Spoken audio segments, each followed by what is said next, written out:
Hello दोस्तों, supreme court की एक नई गाइडलाइन सामने आई है जो उन सभी लोगों के लिए बहुत अहम है जिनके वोटर कार्ड और आधार कार्ड में नाम या जन्मतिथि अलग अलग दर्ज है। अभी देश के 12 राज्यों में SIR यानी स्पेशल इंटेंसिव रिवीजन की प्रक्रिया शुरू हो चुकी है। उत्तर प्रदेश, बंगाल, गुजरात जैसे बड़े राज्यों में यह अभियान तेजी से चल रहा है। लेकिन मुश्किल यह है कि लाखों लोगों के आधार कार्ड में नाम अलग है, पिता का नाम गलत है, जन्मतिथि मेल नहीं खाती और वोटर ID में भी अलग जानकारी दर्ज है। ऐसे में बड़ा सवाल यह उठ रहा है कि ऐसे लोग अपना SIR प्रक्रिया कैसे पूरी करेंगे? किस दस्तावेज के आधार पर सही जानकारी दर्ज करनी है? आधार के अनुसार या वोटर कार्ड के अनुसार? साथ ही दोस्तों, 11 दिसंबर को ड्राफ्ट सूची भी जारी की जाएगी।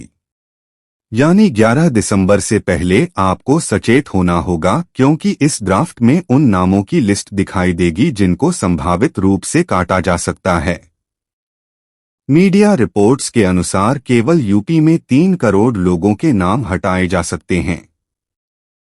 इसके पीछे सबसे बड़ी वजह है गलत भरा गया गणना प्रपत्र।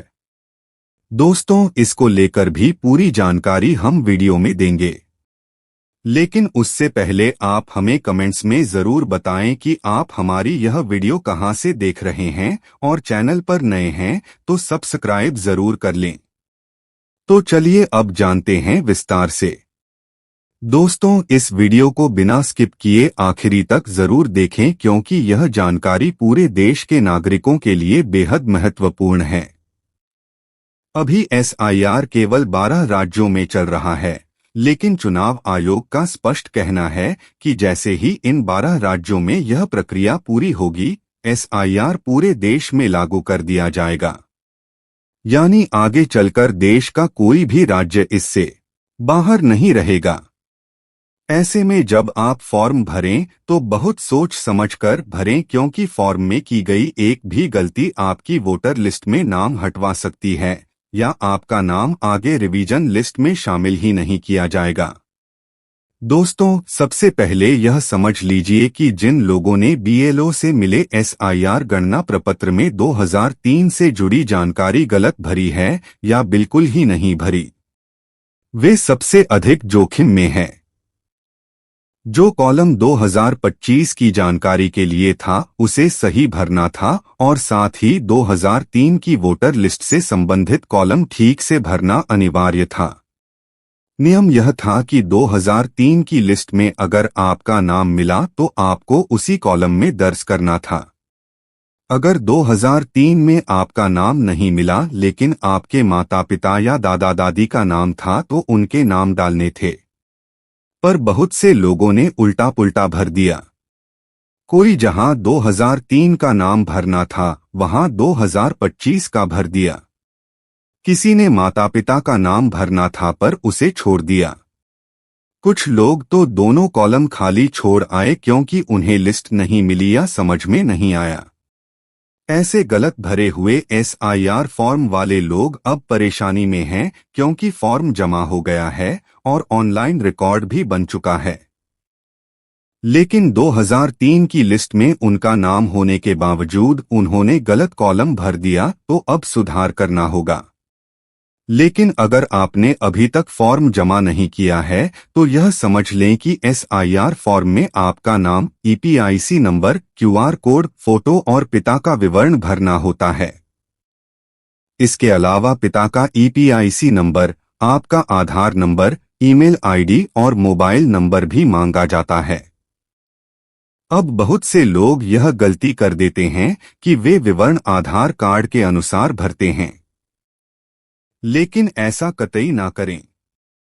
आपका फॉर्म हमेशा वोटर ID कार्ड के आधार पर ही भरना चाहिए, क्योंकि अंतिम सत्यापन आधार से नहीं किया जाएगा। आपका पूरा डाटा वोटर कार्ड के रिकॉर्ड से मैच किया जाएगा। इसलिए फॉर्म हमेशा EPIC कार्ड के अनुसार ही भरें। अब बात उन लोगों की जो पहले ही अपना फॉर्म जमा कर चुके हैं। कई लोगों ने आधार कार्ड के आधार पर अपने पिता का नाम, जन्मतिथि या अन्य जानकारी भर दी है क्योंकि उनके वोटर कार्ड में गलत जानकारी थी। अगर आपने भी ऐसा किया है तो अभी घबराने की जरूरत नहीं है। इस समय आपको कुछ भी बदलने की कोशिश नहीं करनी चाहिए। बस फाइनल ड्राफ्ट का इंतजार करें। यदि आपका नाम फाइनल ड्राफ्ट में शामिल हो जाता है तो उसके बाद आप आधार कार्ड को वोटर कार्ड के अनुसार सही करवा सकते हैं। या यदि आप आधार कार्ड की जानकारी को बनाए रखना चाहते हैं तो वोटर कार्ड को आधार के अनुसार अपडेट करवा लें। लेकिन फिलहाल किसी भी दस्तावेज में बदलाव करने की गलती ना करें। अगर आप अभी वोटर कार्ड या आधार में सुधार करवाने जाएंगे और उसी दौरान आपका वेरिफिकेशन शुरू हो गया तो जानकारी में मिसमैच पाए जाने पर आपका नाम फाइनल ड्राफ्ट से हटाया भी जा सकता है। अभी तो आपके नाम के शामिल होने की संभावना अधिक है, इसलिए कोई भी परिवर्तन बाद में करें, अब भी नहीं। क्योंकि जब बीएलओ आपका फॉर्म ऑनलाइन अपलोड करेगा तो सिस्टम आपके EPIC number, photo, QR code और पुरानी विवरणों के आधार पर वेरिफिकेशन करता है। ऐसे में यदि आपने आधार कार्ड के अनुसार वोटर कार्ड में बदलाव कर लिया या आधार कार्ड अपडेट करा लिया और आपका नया फोटो अपलोड हो गया तो फॉर्म में पहले लगे फोटो तथा जानकारी से यह मेल नहीं खाएगा। इस तरह की छोटी सी फोटो मिसमैच या नाम मिसमैच होने से आपका पूरा फॉर्म रिजेक्ट हो सकता है और आपका नाम फाइनल ड्राफ्ट से पूरी तरह हट सकता है। अब बात करें जो 3 करोड़ मतदाताओं के नाम काटने की बात आ रही है। इसमें ज्यादातर मृतक, अनुपस्थित या पहले से कहीं और दर्ज नामों की श्रेणी है। विभिन्न जिलों की रिपोर्ट्स के अनुसार अनुपस्थित, स्थानांतरित या पहले से किसी अन्य जगह दर्ज हुए वोटर्स की संख्या बहुत अधिक पाई जा रही है। अभी तक मिली रिपोर्टों में कहीं कहीं यह आंकड़े 20% से भी ऊपर दिख रहे हैं और कुछ स्थानों पर जैसे लखनऊ और गाजियाबाद यह प्रतिशत 25% से 30% तक बताया जा रहा है। यानी मतदाता सूची में ऐसे कई नाम हैं जिनका वास्तविकता से मेल नहीं बैठ रहा। कुछ तो समय के साथ स्थानांतरित हो गए, कुछ मृत घोषित हैं, कुछ अनुपस्थित दिख रहे हैं। इसीलिए प्रशासन गहन पुनरीक्षण कर रहा है और उसी काम के तहत ड्राफ्ट सूची निकल रही है।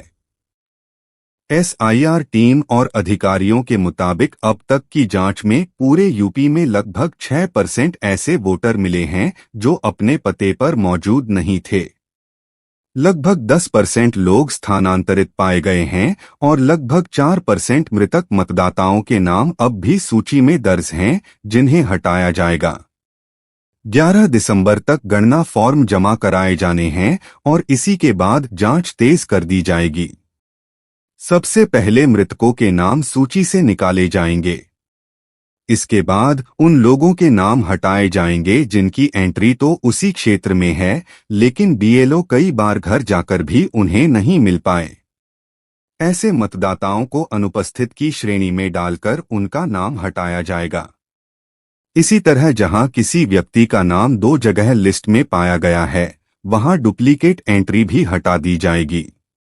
दोस्तों, अगर गलती से आपका नाम भी ड्राफ्ट सूची से कटता है तो आपको चुनाव आयोग की तरफ से मांगे गए 11 दस्तावेजों में से कोई एक प्रस्तुत करना अनिवार्य होगा।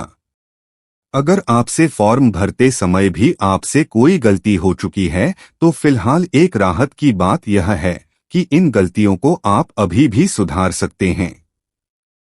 जिन लोगों ने 2003 वाला कॉलम गलत भरा है, चाहे पहला विकल्प हो या दूसरा, उन्हें तुरंत सुधार आवेदन करेक्शन एप्लीकेशन ईआरओ यानी एसडीएम ऑफिस में जमा करना होगा।